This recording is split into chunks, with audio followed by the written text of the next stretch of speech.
जय श्री राम। मैं डॉक्टर राकेश कथुरिया, आपका वैदिक और लाल किताब एस्ट्रोलॉजर। आज चर्चा करूंगा आने वाले विक्रम संवत और चैत्र नवरात्रों की। हमारा विक्रम संवत 2083 19 मार्च की सुबह गुरुवार को प्रारंभ हो रहा है।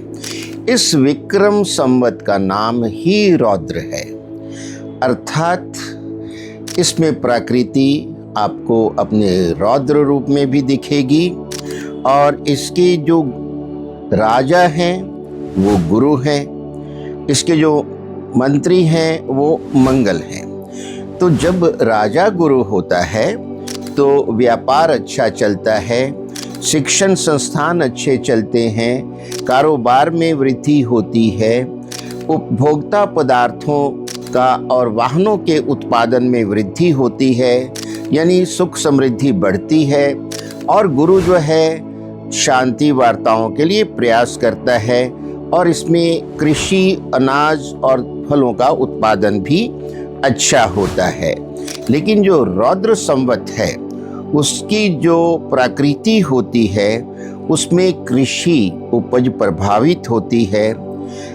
प्रोडक्शन कम होने के कारण जनता पे महंगाई की मार पड़ती है, राष्ट्राध्यक्षों में आपस में टकराव होता है और यहाँ तक कि व्यक्तिगत वैमनस्य और दुश्मनी हो जाती है, राजनीतिक हिंसाएं होती हैं और इस कारण से छत्र भंग होते हैं और देशों की सरकारें बदलती हैं। इस तरह के योग इस समय जो युद्ध चल रहा है मिडल ईस्ट में वो साफ दिख रहा है और इसका जो असर है वो आम जनता पे आता है। उसे भारी कष्ट और त्रासदी का सामना करना पड़ता है और ये चीज़ें हम आज देख रहे हैं।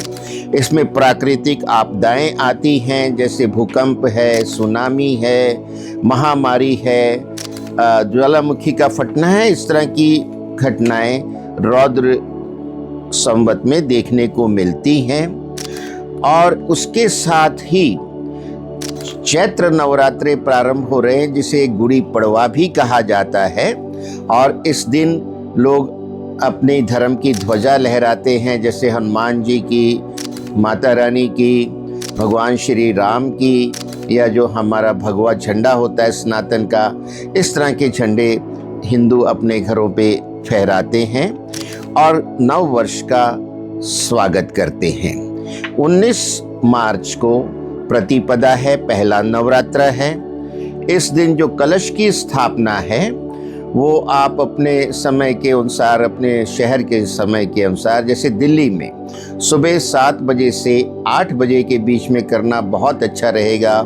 ये शुभ का चौघड़िया है और इसमें किया हुआ कार्य शुभ प्रभाव देता है। और तत्पश्चात 11:15 से 12:30 के बीच में भी स्थापित कर सकते हैं, जब चरका चौघड़िया है। और 12 बजे के लगभग आपको अभिजीत मुहूर्त भी मिलता है और अखंड ज्योत आप इसके लिए साथ में प्रज्वलित करें, जो कि 9 दिन जलती रहे। और प्रथम नवरात्रा 19 तारीख को है, ये माता शैलपुत्री की पूजा का दिन है और इसके लिए जो रंग है वो पीला है।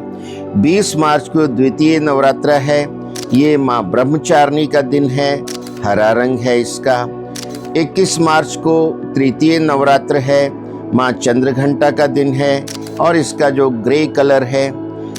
22 मार्च को चतुर्थ नवरात्र है, कुष्मांडा माता का दिन है और नारंगी रंग है इसका। 23 मार्च को पंचमी है, पंचमी नवरात्र है, स्कंद माता का दिन है, सफ़ेद रंग है इसका। और षष्ठी है 24 मार्च को, ये कात्यायनी माता का दिन है, इसका रंग लाल है। और 25 मार्च को सप्तमी है, ये माता कालरात्रि का दिन है, नीला रंग है। 26 मार्च को अष्टमी है, ये माता महागौरी जी का दिन है, इसका रंग गुलाबी है। और 27 मार्च को नवमी है, सिद्धिदात्री माता का दिन है, बैंगनी रंग है। और ये रामनवमी का उत्सव भी है, भगवान श्री राम का जन्मदिन है, जो कि हमारे पूरे सनातन धर्म में धूमधाम से मनाया जाता है।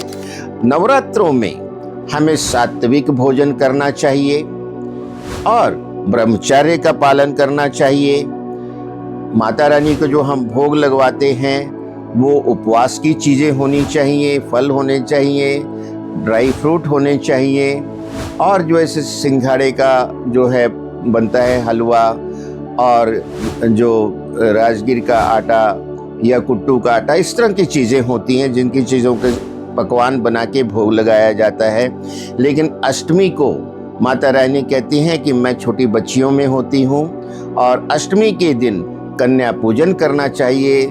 5, 7 या 9 कन्याओं को और एक छोटे बालक को बुलाएं जो लगभग 8 साल की आयु के हों। उनको हलवा, पूड़ी, खीर, चना खिला के, दक्षिणा दे के आशीर्वाद लें। और पूरी नवरात्रि में आप दुर्गा सप्तशती का पाठ करें, हनुमान चालीसा पढ़ें, राम रक्षा स्तोत्र का पाठ करें, या संपूर्ण रामायण का भी पाठ रख सकते हैं।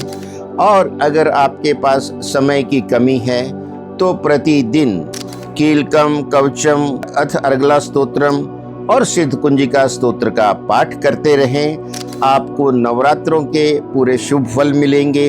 और यदि आप में श्रद्धा है, संपन्न है, तो आप किसी ब्राह्मण को भी बुला के कलश की स्थापना करा के लगातार 9 दिन उससे दुर्गा सप्तशती का पाठ करवाइए, प्रतिदिन हवन करवाइए, भजन कीजिए।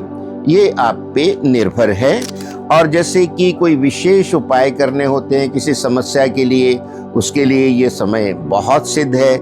जैसे विपत्ति नाश के लिए मंत्र है माता जी का, शरणागत दीनार्थ परित्राण परायणे सर्वस्यार्थी हरि देवी नारायणी नमस्तुते। तो ये मैं आपको ये उदाहरण दे रहा हूँ। तो इस मंत्र का 108 बार प्रतिदिन पाठ कर सकते हैं। और भी दुर्गा सप्तशती में विभिन्न समस्याओं के लिए मंत्र दिए गए हैं लास्ट में। और दुर्गा सप्तशती जो सबसे शुद्ध है वो गीता प्रेस गोरखपुर की है, उसका आप सदुपयोग करें। और इस आने वाले नव वर्ष और नवरात्रि की आप सबको बहुत बहुत शुभकामनाएं। आपके लिए आने वाला समय बहुत अच्छा हो। और जो विश्व में अशांति है, हम उसकी शांति के लिए प्रार्थना करते हैं। विश्व का कल्याण हो, प्राणियों में सद्भावना हो। सर्वे भवन्तु सुखिनः, सर्वे सन्तु निरामय। जय श्री राम।